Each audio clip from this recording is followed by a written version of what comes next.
এই এটা বন্ধ করে দিচ্ছি গো, ঝোল টেনে গেছে। হ্যালো বন্ধুরা, কেমন আছো তোমরা সবাই? আশা করছি সকলে খুব ভালো আছো। আজকে তোমাদের সাথে ছোটোখাটো একটা ভ্লগ ভিডিও শেয়ার করব, যেটা ছিল আমার হাজবেন্ডের বার্থডের দিন। তো সন্ধ্যে থেকে রাত পর্যন্ত কি কি খাওয়া দাওয়া করলাম, কি কি অ্যারেঞ্জমেন্ট করলাম, সেটাই তোমাদের সাথে শেয়ার করব। না কোনো এলাহি ব্যাপার কিছু নেই, সাদামাটা মেনু। আর একদম নিজের কাছের কয়েকজন মানুষকে নিয়েই বার্থডে পালন করা হয়েছিল। তো দেখো, ইভিনিং স্ন্যাকের জন্য আমি এখানে পকোড়া করে নেব, যেটা ভেজ পকোড়া করেছিলাম। বাঁধাকপি, তারপরে গাজর, আলু, ধনেপাতা, আরও বেসিক্যালি ভেজ পকোড়াতে যা যা দেয়, তো ওই সব কিছু দিয়ে আমি পকোড়াটা বানিয়ে নিয়েছিলাম। এছাড়া করবো চানা মশলা। তার জন্য দেখো আমি চানাটাকে সেদ্ধ করেছি, একদম পারফেক্টলি সেদ্ধ হয়েছে, আশা করছি তোমরা দেখতেই পাচ্ছ। এরপরে দেখো চিকেনটাকে ম্যারিনেট করে নিচ্ছে আমার ননদ।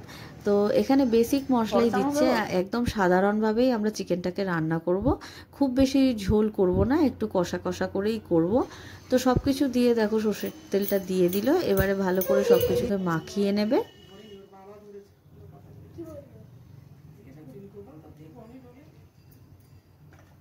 ভালো করে সব কিছুকে মাখিয়ে নিচ্ছে দেখো। আজকে বেশি কিছু আয়োজন করিনি, যাই হোক। তো সবাইকে দেখো স্ন্যাকগুলো দিয়ে দিলাম আমি। এখানে পকোড়া আছে, কেক আছে, আর সিঙ্গারা দিয়ে দিচ্ছি। এটা সন্ধ্যার টিফিনের জন্য। আমি মাখছি, তুমি ধরো। টিফিনটা খাওয়া হয়ে গেলে এখানে ময়দাটা মেখে নেওয়া হচ্ছে। আমরা আজকে নান তৈরি করব। হ্যাঁ জানি অনেকক্ষণ আগে মেখে রাখতে হয়, কিন্তু এটা ইনস্ট্যান্টও তৈরি হয়ে যাবে। দেখো মাংসটা ঠিক এইরকম দেখতে হয়েছে। মাংসটা মোটামুটি হয়ে গেছে, কষে এসছে। এবার এটাকে নিভিয়ে দেবো, আমি গ্যাসটাকে নিভিয়ে দেবো। আর অন্যদিকে এখানে আমার দিদি রান্না করছে চানা। ও খুব চানা ভালো রান্না করে, সব কিছুই ভালো রান্না করে। যাই হোক, তো সব কিছু দেখো মোটামুটি হয়ে এসছে। এখন সবাই মিলে একটুখানি টিপাটি করে নেবো, একটু চা করে নেবো। চাটাও আমার দিদি করলো। এবারে সবাই মিলে একটু চা খেতে খেতে গপ্প করবো। চা খাওয়া হয়ে গেলে এরপর নানগুলো ভেজে নেব আমরা।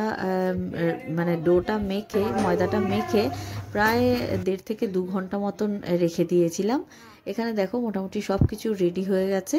এবার সবাইকে আস্তে আস্তে খাবার সার্ভ করে দেব। তাহলে মেনুতে হয়েছে নান, চিকেন কষা আর চানা মশলা। এটাই ছিল আজকে সাদামাটা সিম্পল মেনু। তো দেখো আমি সবাইকে খেতে দিয়ে দিচ্ছি আস্তে আস্তে করে। এবার আমাদের খাওয়ার পালা। সবাই তখন চলে গেছে, এখন অনেক রাতও হয়ে গেছে। এবার আমরা সবাই মিলে খেতে বসেছি। তো আমি তেমন একটা নান খাইনি, আর চিকেন কষা দিয়ে আমার আবার একটু ভাত না হলে